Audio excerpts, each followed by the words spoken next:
in different fields, particularly the education field, the hospitality area. Almost all of them want that the GST rate be reduced, because what the education experts are here from the chamber saying, they are demanding that if the students get the education loan at a much lower rate, then it will help them to avail it in further.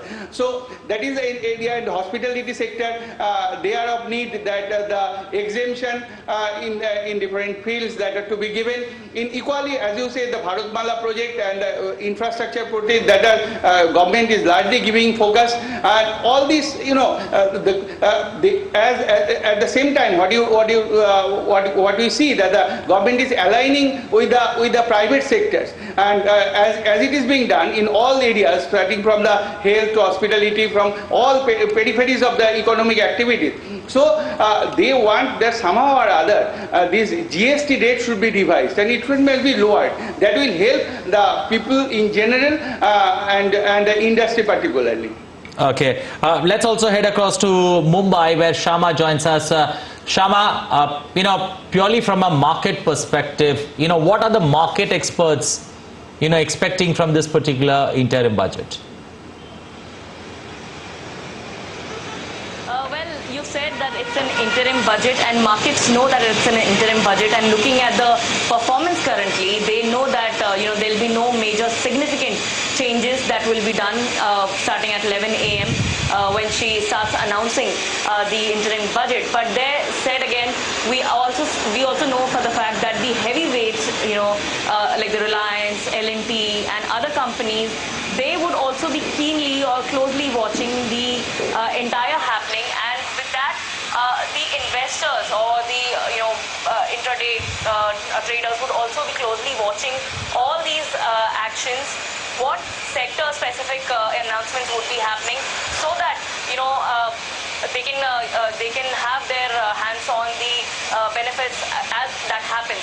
So we understand that the government is also giving a thrust on more and more number of people coming in and putting money into investing into markets, and that is why we are seeing that both Sensex and Nifty are at all-time high, and we are also expecting that Nifty can smoothly cross the mark of 22,000 after today's announcement, because it will be majorly on expected lines.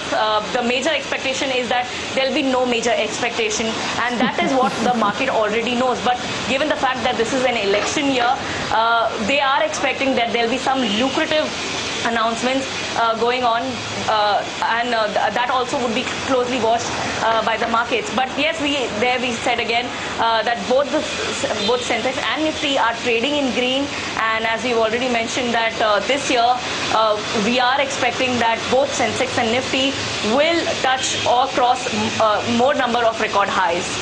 Back to you. Right, we leave it at that. Shama Mishra, thank you for joining us. Anivrata, thanks for bringing us inputs. So from Mumbai and Kolkata, there were two correspondents who would join us. Let's go back to Vikas Arthi to get some sense. Just minutes to go before the presentation of the interim budget in Parliament. Vikas is in new Parliament where the interim budget is going to be presented. Vikas, since this is an interim budget, if you could tell us if there are high expectations from different classes really, or across the board as far as the political corridors are concerned from various political parties, or are expectations tempered because this is just an interim budget? Right, Moon. So not major announcements are expected, but again, as I was saying earlier, that the speech will be very important of Finance Minister, since she will underline the future expectations from Indian economy, what industry can expect from the government, and what government wants industry and business to further go ahead with meeting the goal of making India the third largest economy in the world. So it is going to be very important address. It will further give an idea that since the government is very confident that it is going to be in the power for the third time, and the next full-fledged budget will be given by the Modi government. So you may get an idea of what kind of budget it could be, what are the expectations of a common man, since we are already in an election year. So there will be some announcements that government is intended to increase spending on social welfare schemes, but right now it cannot be done since it's an interim budget. All these things can be mentioned in the budget speech as well. So it is quite expected that it will be a pupil-friendly budget, a pro-pupil budget. Though there are some constraints, we expect that there will be no major announcements. But again, you can get an idea of what will be the future course of the government for making India the third largest economy in the world. India is now very close to touch the $5 trillion economy, and there is a much thrust on making Startup India schemes like Startup India. How much funds can be given further to these startups? Now we have the largest number of startups throughout the world. When this government came into the power in 2014, there were almost 400 or 500 startups there, and now it has crossed the a figure of more than 1 lakh. So it's a staggering figure, and maybe government and further announce that it is going to fund these startups in the future as well. Okay, Vikas, let me just tweak that question a bit. This is election year, as you mentioned. So is there a tightrope walking between a populist and a pragmatic vote on account?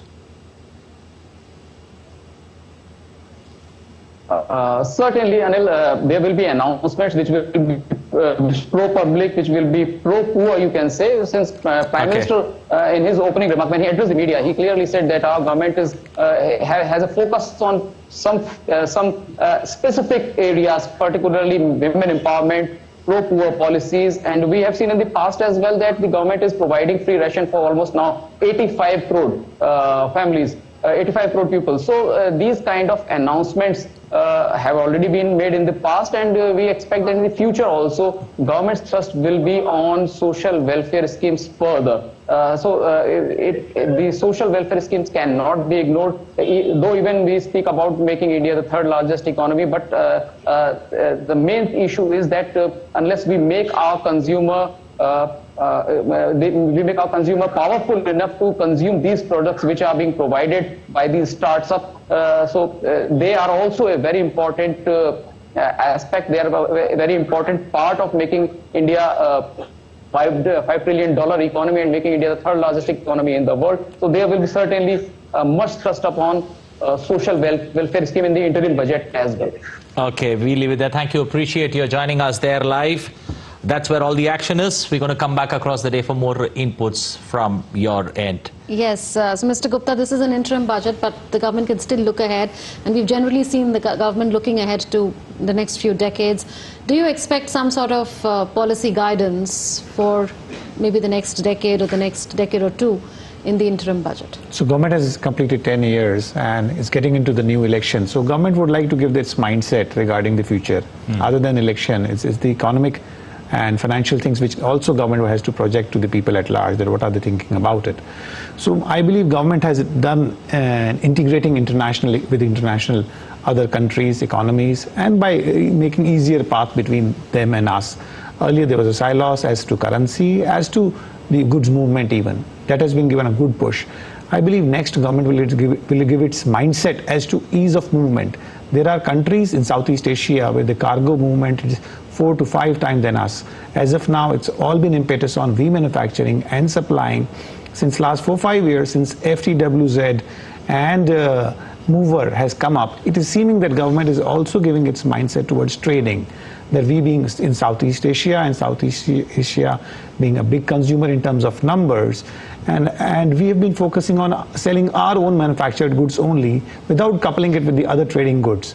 So with the trading coming along with the manufacturing by mover scheme and by FTWZ, I believe government would start telling exporters and manufacturers that don't sell just your product by manufacturing, pick it up with the other products, integrated products, and increase exports by virtue of value addition income, by virtue of trading also. Lately it's been visible. So I believe government would make it clear. As of now, it had been just bringing up the schemes for trading. But now it'll integrate the taxes in such a way that an exporter who is getting exemption by virtue of manufacturing and selling would also be able to get income tax and indirect tax exemptions, qua trading part even. For example, if you generally import any product in India, you have to pay IGST and custom duties, which is available for manufacturers as exemption, but not primarily for traders as such. I am seeing that it will be integrating both, and there will be exemptions for direct taxes as well as indirect taxes for people to trade goods and make incomes. This we learned by virtue of various FTAs we've done in the past. Australian FTA is giving that picture. British FTA, which Indian and UK FTA, which is there already in negotiation. It's seeming that government is negotiating the FTAs in such a way that they don't only focus on own manufactured goods, they focus on trading goods also. For example, Korea CEPA is not primarily giving exemptions to Korean or our counterpart for the products which we manufacture per se, even if the integration of the goods are there by virtue of, buying any value-added product from another international market and integrating it into our own goods, then they have given benefits to both these sides by a concept called CTA, change in the heading, by value-adding the goods. Similar things are adding up. So I see that the numbers growing from here, government is realizing that it will not only be our own manufactured goods, as well as integrating traded goods, which will improve the market and improve the customer ease. As of now, if somebody buys from us and is buying a particular product, and for his final product, he needs to integrate more parts into it, which he's buying from other countries, maybe Vietnam, maybe Taiwan. So basically, when we look ahead, you're looking at greater integration between trade and goods and services. Yeah. The numbers here on would need that. And as of now, the taxes benefit are not there for traded goods. So I believe that this budget would start bringing those things on document, and the government will give a way ahead that the numbers, 5 trillion economy will not move in isolation by a target. It needs to be integrated with some important decisions. So I see government in the next 5 years, wherein government is setting its election agenda in today's date, would start rolling those concepts through today's budget. If not in the numbers, at least with the statement, at least with the mindset reflection that what is it they are thinking for growth from here on. Okay, shifting focus to the common man in particular, affordable housing has been spoken about for long. Do you see some kind of vision that this particular vote on account would put, especially when it comes to affordable, housing for, every man to have a roof on his head?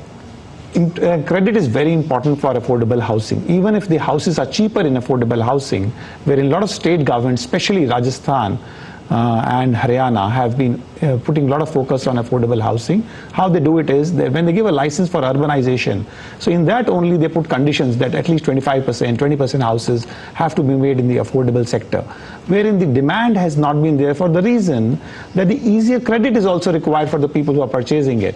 Somebody who's just entered into, somebody who's a first purchaser who's never purchased a house, for him it's difficult to put all the money on the upfront level. For him, the subvention based model, which was there for 1 crore flat or 50 lakh flat, MIGs needs to be there in a more lucrative number, maybe a subvention of 3% to 4% for such people, and in even longer period.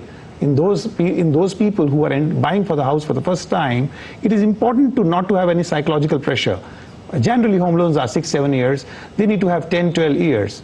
So I believe affordable housing will be a house for all, is a function of affordability, ease to purchase, and less stress to purchase. Because anybody across moving in the first level of moving from village to a city for jobs, etc., would always see that there is no pressure on his spending by virtue of purchasing house. So increment in the period of the credit and subvention increment will make it so easy for anyone to purchase that house for all agenda of the country and government will get easier achieved in the shorter period of time. Okay.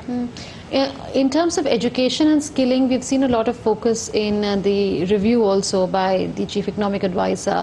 He says there has to be more focus in terms of integration between skilling, education, entrepreneurship. But he also says that the NEP is work in progress, so it is focusing on that.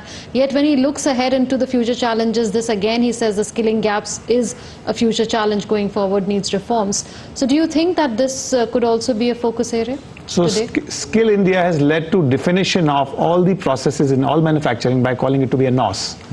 And on the other side, the national education policy is building up that concept of people to be educated on skill concepts even rather than only being educated in the... Also, there's a digital skill platform also that has been recently So launched. I see next now will be an implementation of NOS concept from Skill India to the education pattern even.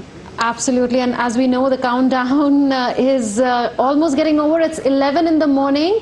The time for the House proceedings to begin in Lok Sabha. All eyes on Finance Minister of India, Nirmala Sitharaman, as she presents a sixth consecutive budget, fourth paperless budget.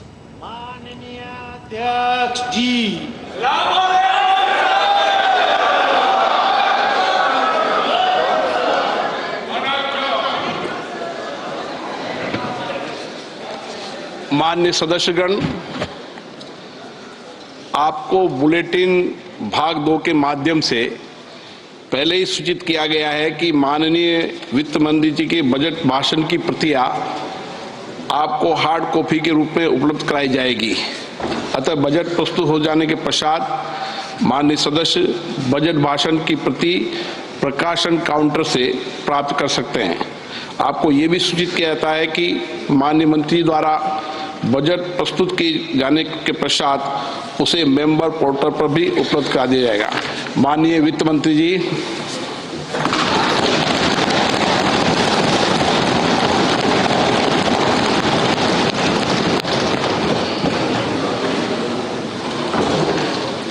Honorable Speaker, I present the interim budget for 24-25.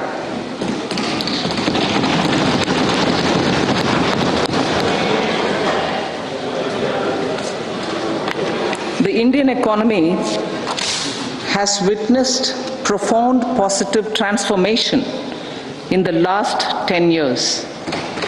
The people of India are looking ahead to the future with hope and optimism. With the blessings of the people, when our government under the visionary and dynamic leadership of Honorable Prime Minister Shri Narendra Modi assumed office in 2014, the country was facing enormous challenges. With Sabka Saath, Sabka Vikas as its mantra, the government overcame those challenges in right earnest. Structural reforms were undertaken. Pro-people programs were formulated and implemented promptly. Conditions were created for more opportunities for employment and entrepreneurship. The economy got a new vigor. The fruits of development started reaching the people at scale. The country got a new sense of purpose and hope. Naturally, the people blessed the government with a bigger mandate. In the second term, our government under the leadership of Honorable Prime Minister doubled down on its responsibilities to build a prosperous country with comprehensive development of all people and all regions. Our government strengthened its mantra to Sabka Saath, Sabka Vikas and Sabka Vishwas. Our development philosophy covered all elements of inclusivity, namely social inclusivity through coverage of all strata of the society, and geographical inclusivity through development of all regions of the country. With the whole of nation approach of Sabka Prayas, the country overcame the challenges of once in a century pandemic, took long strides towards Atmanirbhar Bharat, committed to Panch Pran, and laid solid foundations for the Amrit Kal. As a result, our young country has high aspirations, pride in its present, and hope and confidence for a bright future. We expect that our government, based on its stupendous work, will be blessed again by the people with a resounding mandate. Inclusive development and growth. Our humane and inclusive approach to development is a marked and deliberate departure from the earlier approach of provisioning up to village level. Development programs were thus provisioned.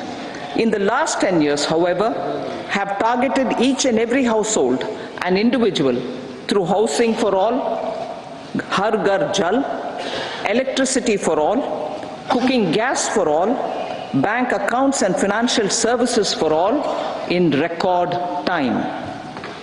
The worries about food have been eliminated through free ration for 80 crore people. Minimum support prices for the produce of Annadata are periodically increased appropriately. These and the provision of basic necessities have enhanced real income in the rural areas. Their economic needs could be addressed, thus spurring growth and generating jobs. Social justice. Our government is working with an approach to development that is all-round, all-pervasive, and all-inclusive. Sarvangin, Sarvasparshi, or Sarvasamaveshi. It covers all castes and people at all levels. We are working to make India a Vikasit Bharat by 2047. For achieving that goal, we need to improve people's capability and empower them. Previously, social justice was mostly a political slogan. For our government, social justice is an effective and necessary governance model. The saturation approach of covering all eligible people is the true and comprehensive achievement of social justice. This is secularism in action, reduces corruption, and prevents nepotism, prevents Bhai Bhatijawad. There is transparency and assurance that benefits are delivered to all eligible people. The resources are distributed fairly. All, regardless of their social standing, get access to opportunities. We are addressing systemic inequalities that had plagued our society. We focus on outcomes and not on outlays, so that the social economic transformation is achieved. As our Prime Minister firmly believes, we need to focus on 4 major castes. They are Garib, Mahilaye, Yuva, and Annadata. Their needs, their aspirations, and their welfare are our highest priority. The country progresses when they progress. All 4 require and receive government support in their quest to better their lives.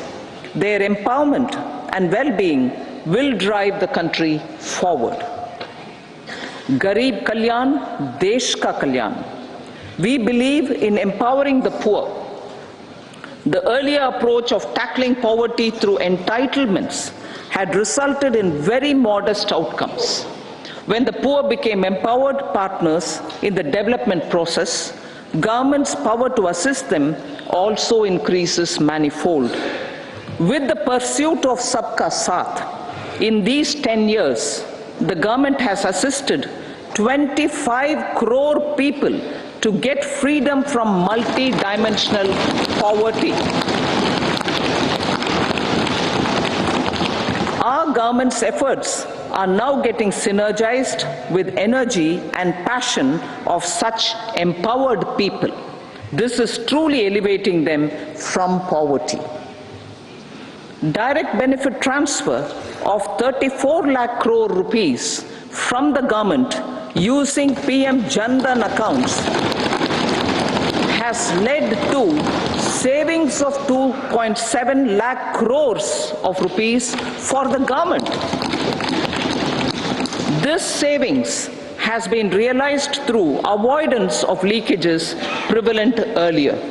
The savings have helped in providing more funds for Garib Kalyan. PM Swanidhi has provided credit assistance to 78 lakh street vendors. From that total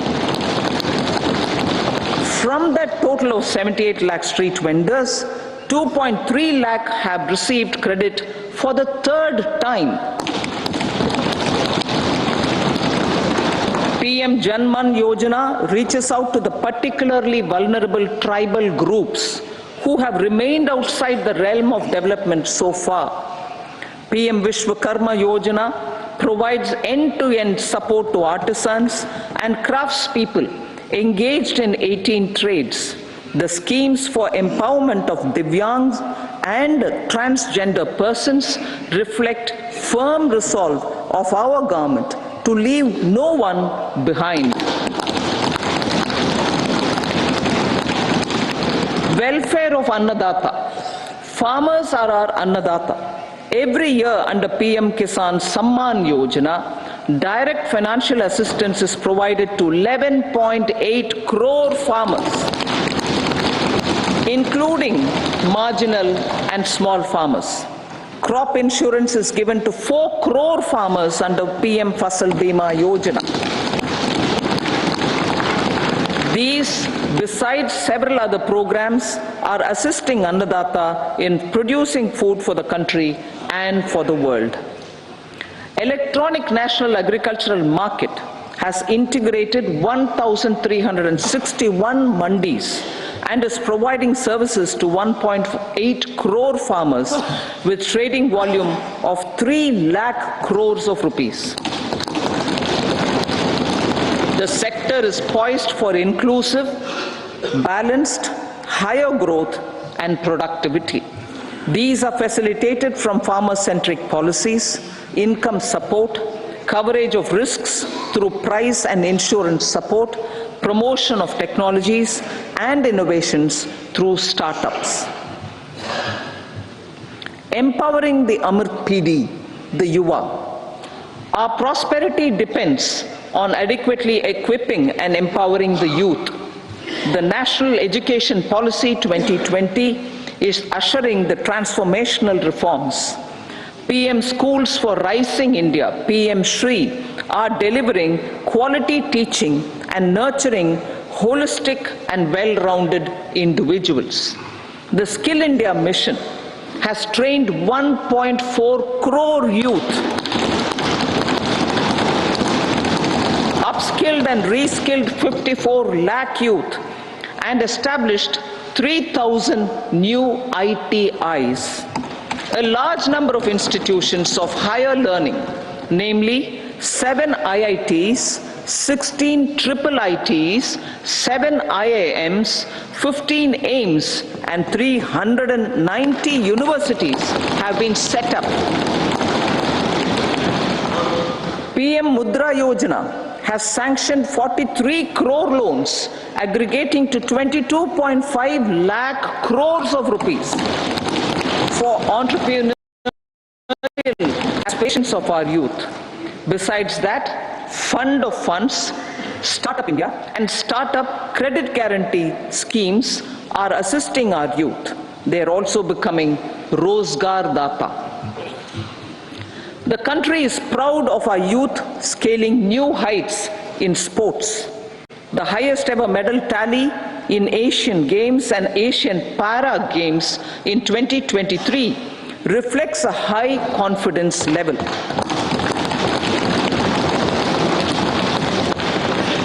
Chess prodigy and our #1 ranked player Pragnananda put up a stiff fight against the reigning world champion Magnus Carlsen in 2023. Today, India has over 80 chess grandmasters compared to little over 20 in 2010. Momentum for Nari Shakti.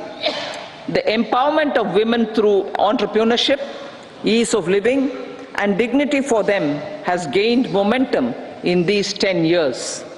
30 crore Mudra Yojana loans have been given to women entrepreneurs. Female enrollment in higher education has gone up by 28% in 10 years.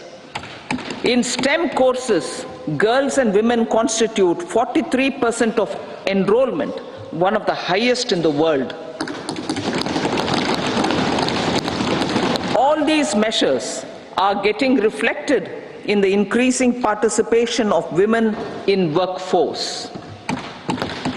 Making triple talaq illegal, reservation of 1/3 seats for women in the Lok Sabha and state assemblies,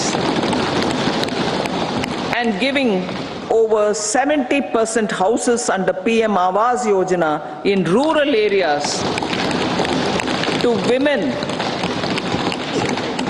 and giving over 70% houses under PM Awas Yojana in rural areas to women as sole or joint owners have enhanced their dignity.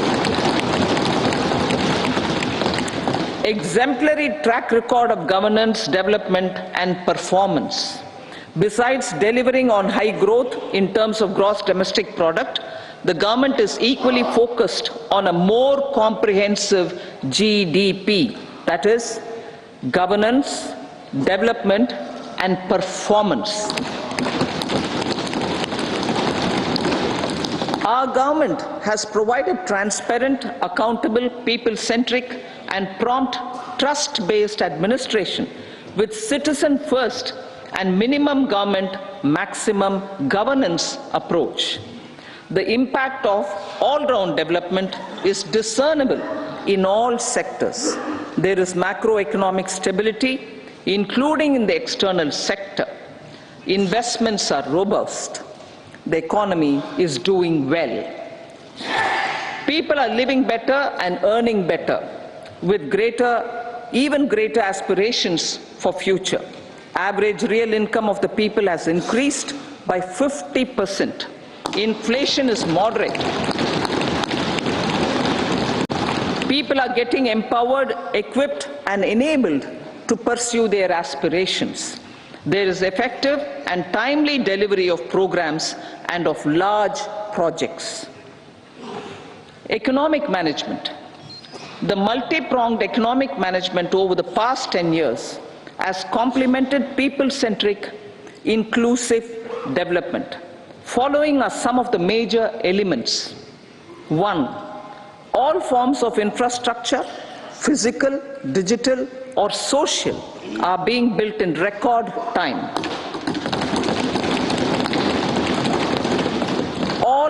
Number 2, all parts of the country are becoming active participants in economic growth.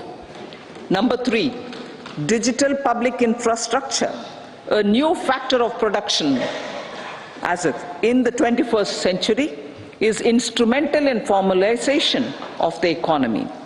Number 4, goods and services tax has enabled one nation, one market, one tax. Tax reforms have led to deepening and widening of tax base. Number 5, strengthening of the financial sector has helped in making savings, credit, and investments more efficient. Number 6, GIFT, IFSC, and the Unified Regulatory Authority, IFSCA, are creating a robust gateway for global capital and financial services for the economy. Number 7, proactive inflation management has helped keep inflation within the policy band. Now the global context, Honorable Speaker, sir. Geopolitically, global affairs are becoming more complex and challenging with wars and conflicts. Globalization is being redefined with reshoring and friendshoring, disruption and fragmentation of supply chains and competition for critical minerals and technologies. A new world order is emerging after the COVID pandemic. India assumed the G20 presidency during very difficult times for the world. The global economy was going through high inflation, high interest rates, low growth, very high public debt, low trade growth, and climate changes. The pandemic has led to a crisis of food, fertilizer, fuel, and finances for the world, while India successfully navigated its way. The country showed the way forward and built consensus on solutions for those global problems. The recently announced India-Middle East-Europe economic corridor is a strategic and economic game changer for India and others. In the words of Honorable Prime Minister, the corridor, and I quote, will become the basis of world trade for hundreds of years to come, and history will remember that this corridor was initiated on Indian soil, unquote. Vision for Vikasit Bharat. Our vision for Vikasit Bharat is that of prosperous Bharat in harmony with nature, with modern infrastructure, and providing opportunities for all citizens and all regions to reach their potential. With confidence arising from strong and exemplary track record of performance and progress, earning Sabka Vishwas, the next 5 years will be years of unprecedented development and golden moments to realize the dream of developed India by 2047. The trinity of demography, democracy, and diversity backed by Sabka Prayas has the potential to fulfill aspirations of every Indian. As Honorable Prime Minister in his Independence Day address to the nation mentioned, I quote, there is no dearth of opportunities. As many opportunities as we want. The country is capable of creating more opportunities. Sky is the limit, unquote. Strategy for Amrit Kal.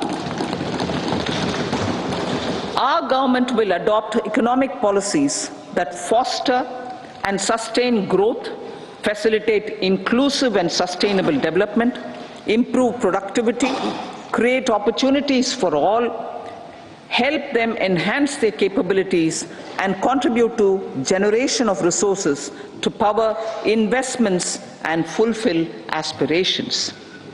Guided by the principle, reform, perform, and transform, the government will take up next generation reforms and build consensus with the states and stakeholders for effective implementation.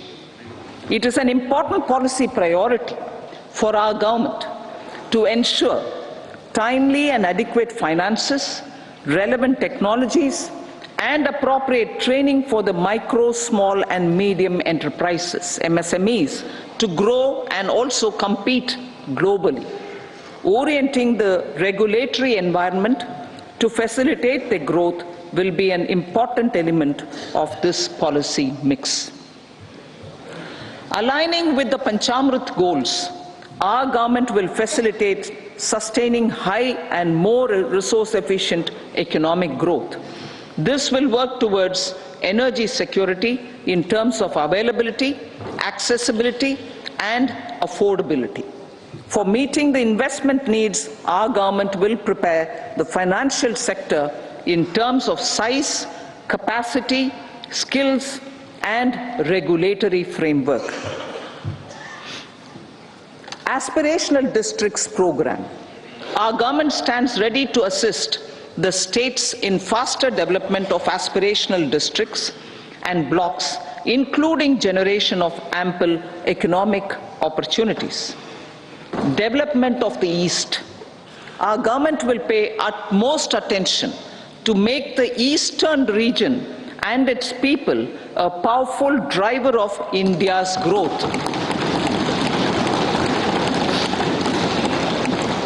PM Awas Yojana Gramin. Despite the challenges due to COVID, implementation of PM Awas Yojana Gramin continued, and we are close to achieving the target of 3 crore houses.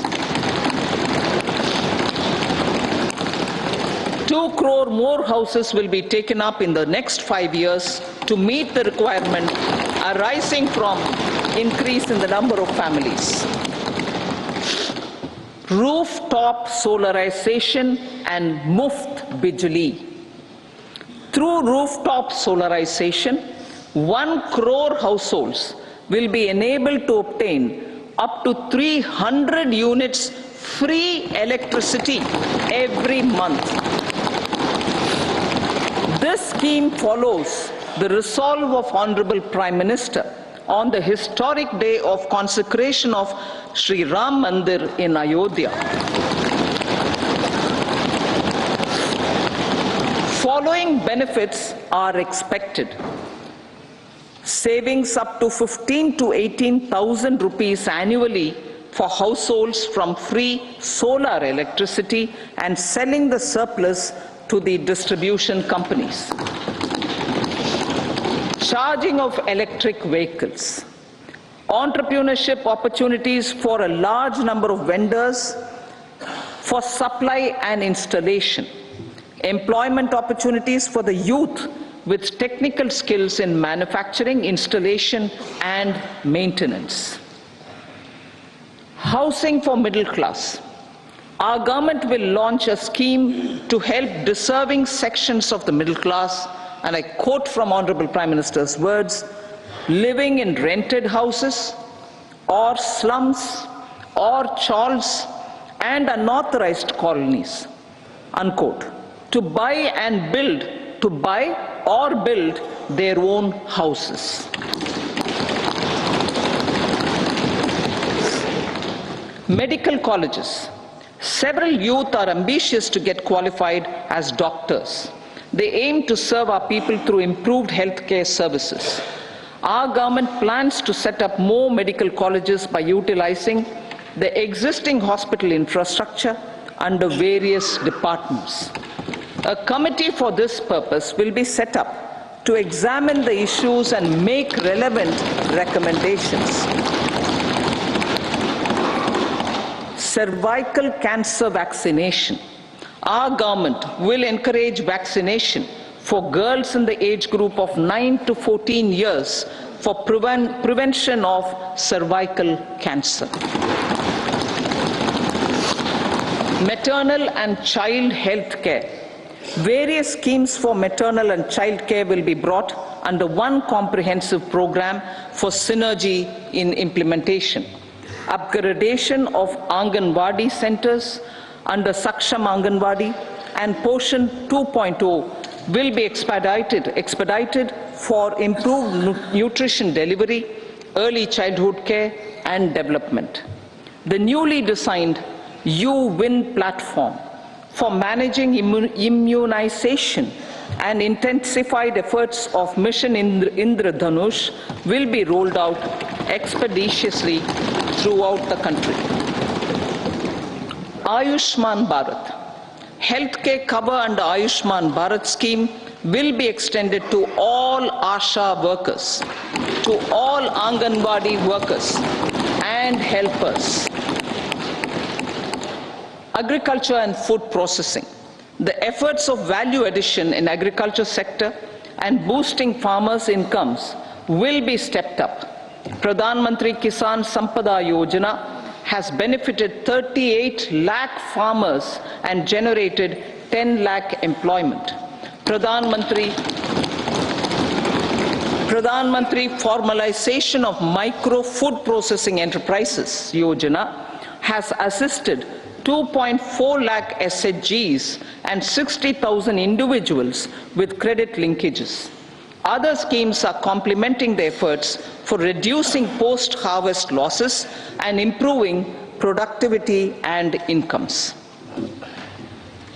For ensuring faster growth of the sector, our government will further promote private and public investment in post-harvest activities, including aggregation, modern storage, efficient supply chains, primary and secondary processing and marketing and branding. Nano DAP. After the successful adoption of nano urea, application of nano DAP on various crops will be expanded in all agroclimatic zones. Atmanirbhar Oil Seeds Abhiyan. Building on the initiative announced in 2022, a strategy will be formulated to achieve Atmanirbharta for oil seeds such as mustard, groundnut, sesame, soya bean, and sunflower. This will cover research for high-yielding varieties, widespread adoption of modern farming techniques, market linkages, procurement, value addition, and crop insurance. Dairy development. A comprehensive program for supporting dairy farmers will be formulated. Efforts are already on to control foot and mouth disease. India is the world's largest milk producer with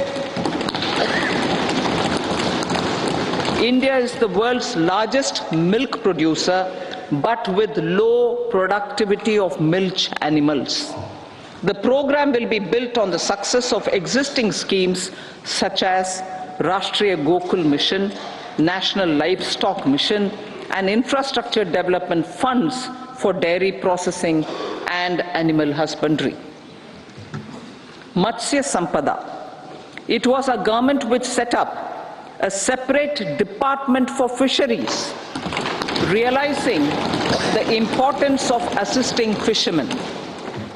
This has resulted in doubling of both inland and aquaculture production.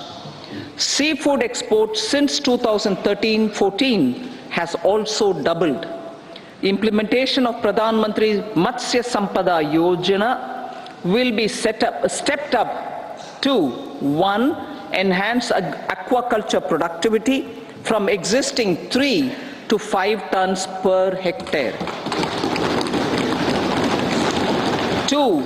Double exports to 1 lakh crore rupees, and 3. Generate 55 lakh employment opportunities in the near future. 5 integrated aqua parks will also be set up. Lakpati Didi.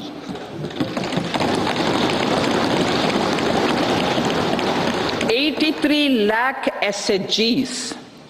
83 lakh SHGs with 9 crore women are transforming rural socio-economic landscape with empowerment and self-reliance. Honorable Speaker said, their success has assisted nearly 1 crore women to become Lakpati Didi already. They are an inspiration to others. Their achievements will be recognized through honoring them. Buoyed by the success, it has been decided to enhance the target for Lakpati Didi from 2 crores to 3 crores.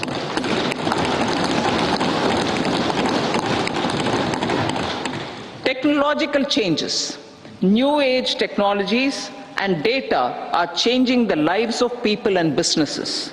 They are also enabling new economic opportunities and facilitating provision of high quality services at affordable prices for all, including those at the bottom of the pyramid.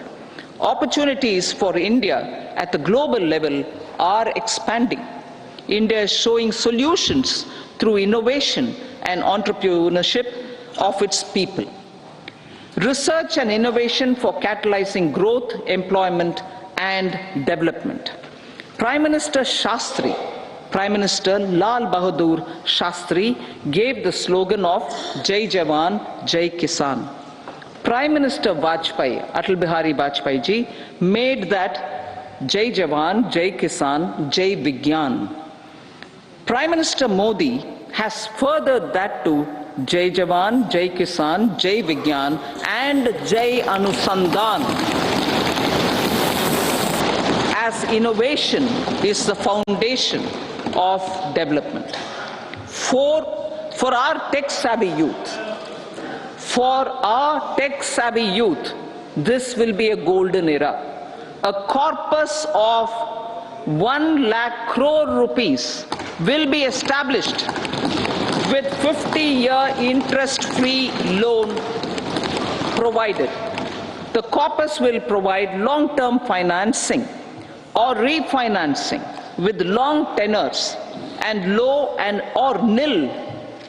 I repeat that sentence. The corpus will provide long-term financing or refinancing with long tenors and low or nil interest rates. This will encourage the private sector to scale up research and innovation significantly in sunrise domains. We need to have programs that combine the powers of our youth and technology. A new scheme will be launched for strengthening deep tech technologies for defense purposes and expediting Atmanirbharta. Infrastructure development. Building on the massive tripling of the capital expenditure outlay in the past 4 years, resulting in huge multiplier impact on economic growth and employment creation, the outlay for the next year is being increased by 11.1% to 11,111 crore rupees. This would be 3.4% of our GDP. Railways. 3 major railway corridor programs will be implemented. These are energy, mineral and cement corridor. Number 2, port connectivity corridors. And number 3, high traffic density corridors. The projects have been identified under the PM Gati Shakti for enabling multimodal connectivity. They will improve logistics efficiency and reduce cost. The resultant decongestion of the high traffic corridors will also help in improving operations of passenger trains, resulting in safety and higher travel speed for passengers. Together with dedicated freight corridors, these 3 economic corridor programs will accelerate our GDP growth and reduce logistic costs.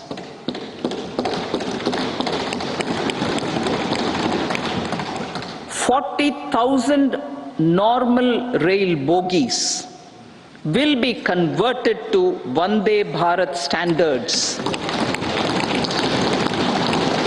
to enhance safety, convenience and comfort of passengers. Aviation sector.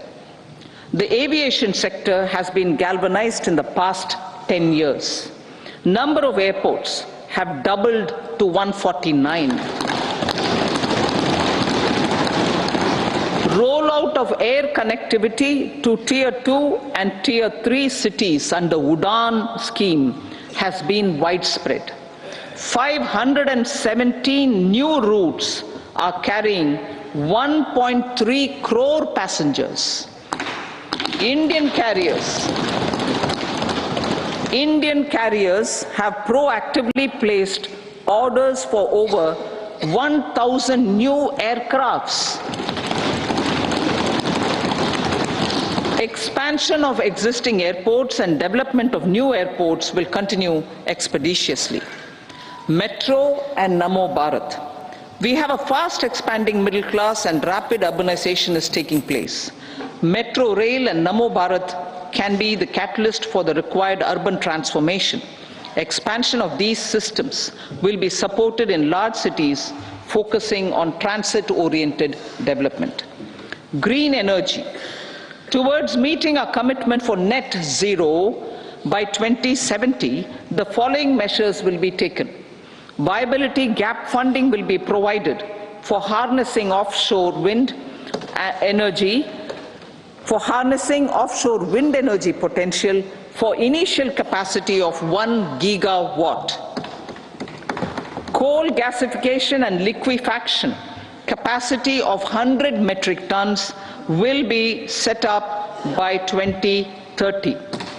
This will also help in reducing imports of natural gas, methanol, and ammonia. phased mandatory blending of compressed biogas in compressed natural gas for transport and piped natural gas for domestic purposes will be mandated. Financial assistance will be provided for procurement of biomass aggregation machinery to support collection. Electric vehicle ecosystem. Our government will expand this and strengthen the e-vehicle ecosystem by supporting manufacturing and charging infrastructure. Greater adoption of e-buses for public transport networks will be encouraged through payment security mechanism.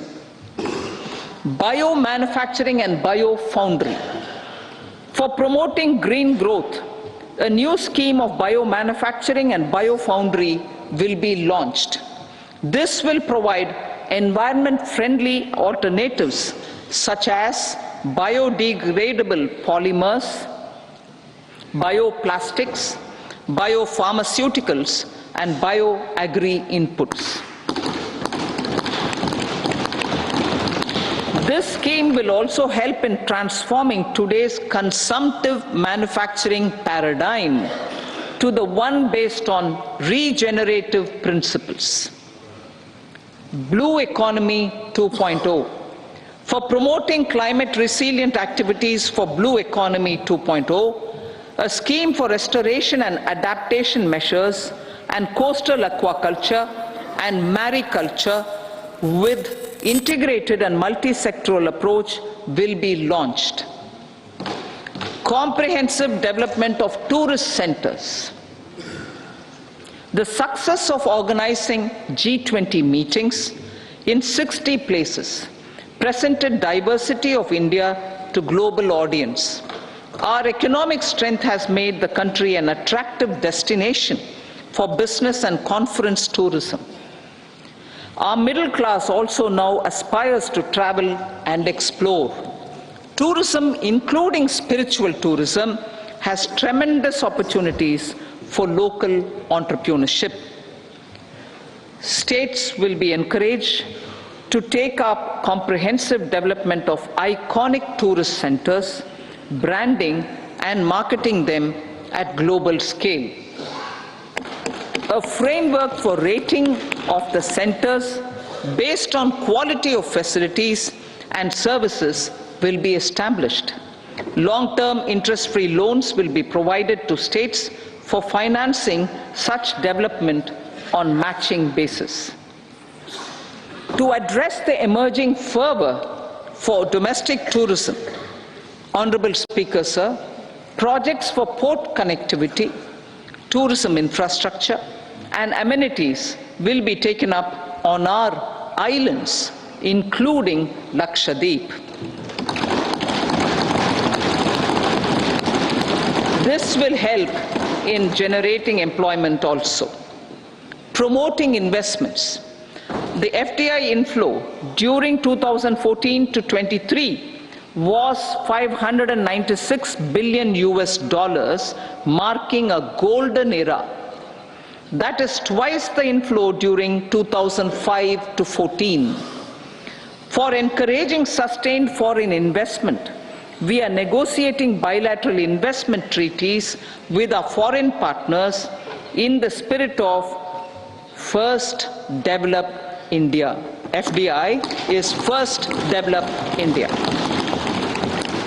Reforms in the states for Vikasit Bharat. Many growth and development enabling reforms are needed in the states for realizing the vision of Vikasit Bharat. A provision of 75,000 crore rupees as 50-year interest-free loan is proposed this year to support those milestone-linked reforms by the state governments. Societal changes. The government will form a high-powered committee for an extensive consideration of the challenges arising from fast population growth and demographic changes. The committee will be mandated to make recommendations for addressing these challenges comprehensively in relation to the goal of Vikasit Bharat. Amrit Kal as Kartavya Kal.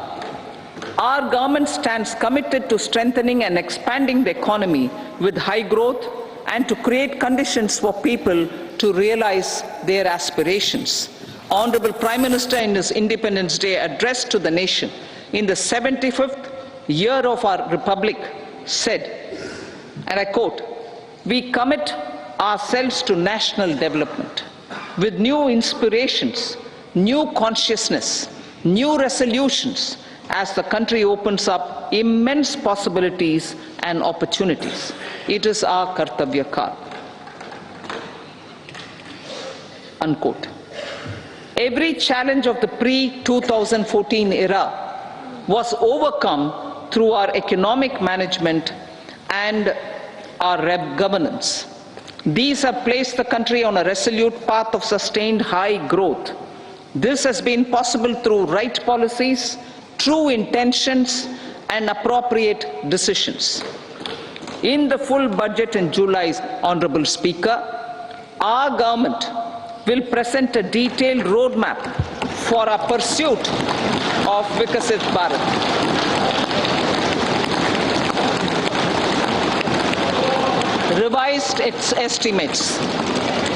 Revised estimates of 2023-24. The revised estimate of the total receipts other than borrowings is 27.56 lakh crores of rupees, of which the tax receipts are 23.24 lakh crore rupees. The revised estimate of total expenditure is 44.90 lakh crore rupees. The revenue receipts at 30.03 lakh crore rupees are expected to be higher than the budget estimate, reflecting strong growth momentum and formalization in the economy. The revised estimate of the fiscal deficit is 5.8% of GDP, improving on the budget estimate, notwithstanding moderation in the nominal growth estimates. Budget estimates for 2024-25. Coming to the year 2024-25, the total receipts other than borrowings and total expenditure are estimated at 30.80 and 47.66 lakh crore rupees respectively. The tax receipts are estimated at 26.02 lakh crore rupees. The scheme of 50-year interest-free loan for capital expenditure to states will be continued this year with an outlay of 1.3 lakh crore rupees. We continue on the path of fiscal consolidation, as announced in my budget speech of 2021-22, to reduce fiscal deficit below 4.5% by 25-26. The fiscal deficit in 2024-25 is estimated to be 5.1% of GDP, adhering to that path. So the gross and net market borrowings through dated securities during 24-25 are estimated at 14.13 lakh crore rupees and 11.75 lakh crore respectively. Both will be less than that in 23-24. Now that the private investments are happening at scale, the lower borrowings by the central government will facilitate larger availability of credit for the private sector. Vote on account. I'll be seeking vote on account approval of the Parliament through the appropriation bill for a part of the financial year 2024-25. I will now move to Part B. Honorable Speaker, sir, over the last 10 years, the direct tax collections have more than trebled and the return filers swelled 2.4 times. I would like to assure the taxpayers that their contributions have been used wisely for the development of the country and welfare of its people. I appreciate the taxpayers for their continued support. the government has reduced and rationalized tax rates. Under the new tax scheme, there is now no tax liability for taxpayers with income up to 7 lakh rupees, up from 2.2 lakh rupees in the financial year 2013-14. The threshold for presumptive taxation for retail businesses was increased from 2 crores to 3 crores. Similarly, the threshold for professionals eligible for presumptive taxation was increased from 50 lakh rupees to 75 lakh rupees. Also, corporate tax rate was decreased from 30% to 22% for existing domestic companies and to 15% for certain new manufacturing companies. Honorable Speaker, sir, in the last 5 years, our focus has been to improve taxpayer services. The age-old jurisdiction-based assessment system was transformed with the introduction of faceless assessment and appeal, thereby imparting greater efficiency, transparency, and accountability. Introduction of updated income tax returns, a new Form 26AS, and pre-filling of tax returns have made filing of tax returns simpler and easier. Average processing time of returns has been reduced from 93 days in the year 2013-14 to a mere 10 days this year, thereby making refunds faster. Indirect taxation. By unifying the highly fragmented indirect tax regime in India, the GST has reduced the compliance burden on trade and industry. The industry has acknowledged the benefits of GST. According to a recent survey conducted by a leading consulting firm, 94% of industry leaders view the transition to GST as largely positive. According to 80% of the respondents, it has led to supply chain optimization, as elimination of tax arbitrage and octroi has resulted in disbanding of checkposts at the state and city boundaries. At the same time, tax base of GST more than doubled, and the average monthly gross GST collection has almost doubled to 1.66 lakh crores this year. States too have benefited. States' SGST revenue, including compensation released to states in the post-GST period of 2017-18 to 2022-23, has achieved a buoyancy of 1.22. In contrast, the tax buoyancy of state revenues from subsumed taxes in the pre-GST 4-year period of 2012-13 to 2015-16 was a mere 0.72. The biggest beneficiaries are consumers, as reduction in logistic cost and taxes have brought down prices of most goods and services. We have taken a number of steps in customs to facilitate international trade. As a result, the import release time declined by 47% to 71 hours at inland container depots, by 28% to 44 hours at air cargo complexes, and by 27% to 85 hours at seaports over the last 4 years since 2019, when the national time release studies were first acted. Tax proposals. As for tax proposals, in keeping with the convention, I do not propose to make any changes relating to taxation and propose to retain the same tax rates for direct and indirect taxes, including import duties. However, certain tax benefits to startups and investments made by sovereign wealth or pension funds, as also tax exemption on certain income of some IFSC units, are expiring on 31/3/2024. To provide continuity in taxation, I propose to extend the date to 31/3/2025. Moreover, in line with our government's vision to improve ease of living and ease of doing business, I wish to make an announcement to improve taxpayers' services. There are a large number of petty, non-verified, non-reconciled or disputed direct tax demands, many of them dating as far back as 1962, which continue to remain on the books, causing anxiety to honest taxpayers and hindering refunds of subsequent years.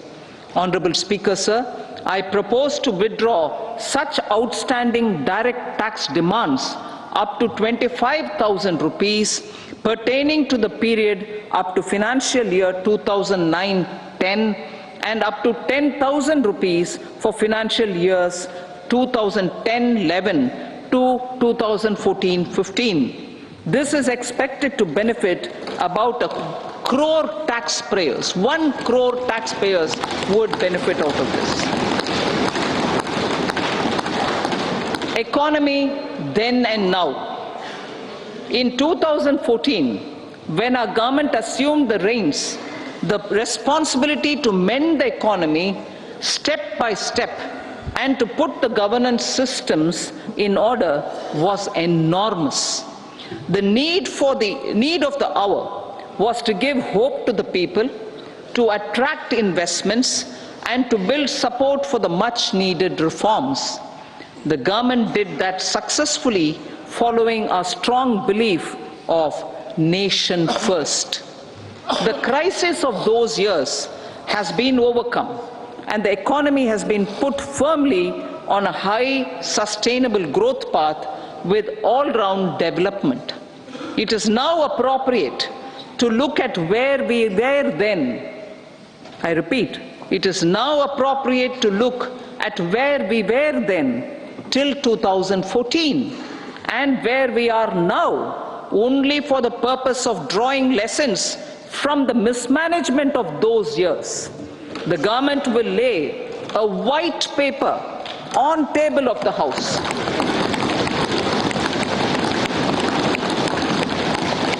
The exemplary track record of governance, development and performance, effective delivery and Jan Kalyan has given the government trust, confidence and blessings of the people to realize whatever it takes. The goal of Vikasit Bharat with good intentions, true dedication and hard work in the coming years and decades. With this, Honorable Speaker, I commend the interim budget to this august House. Jai Hind.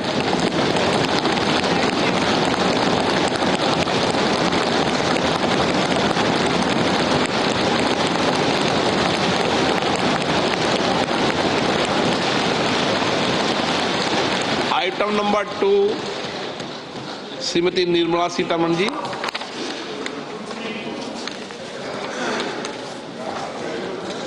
Sir, with your permission, I rise to lay on the table the following statements under Section 3(1) of the Fiscal Responsibility and Budget Management Act 2003, Medium-Term Fiscal Policy cum Fiscal Policy Strategy Statement and Macroeconomic Framework Statement. Item number 3, Srimati Nirmala Sitharaman ji. Sir, with your permission, I rise to move for leave to introduce the Finance Bill 2024. प्रश्न ये है कि विधेयक को पुनर्स्थापित करने की अनुमति प्रदान की जाए। जो सदस्य इसके पक्ष में हाँ कहें, जो सदस्य विरोध में ना कहें। मेरे विचार में निर्णय हाँ वालों के पक्ष हुआ, हाँ वालों के पक्ष हुआ। माननीय मंत्री जी विधेयक को पुनर्स्थापित करें। So I introduce the bill. सभा की कार्रवाई शुक्रवार दिनांक 2 फरवरी 2024 को प्राप्त 11 बजे तक के लिए स्थगित की जाती है। So they heard the interim budget has been presented by the finance minister, and it's been quite a statement over the course of 10 years. All the highlights that the finance minister has presented, the government has done financially, and what has been the effect. She has recounted those as well, putting across how India has been put, how the economy was in doldrums when the government took over. That's what she maintains. The inflation rate was very high at that time. How India has then gone on year after year, consolidated these gains that are taking place over these last, well, almost 10 years. 9 years is the actual official duration, but it's almost 10 years if you take it up to May. And she has put out some big numbers, really saying in how this period people's average income has increased by 50%. But in terms of the announcements, she's very clearly said that there will be no changes as far as taxes are concerned, direct taxes or in customs as well. Indirect taxes come in the domain of GST, so that is a different ball game altogether. It's outside the ambit of annual budget or the interim budget, which has been the case this year. But if you look at what's happened in terms of the cap.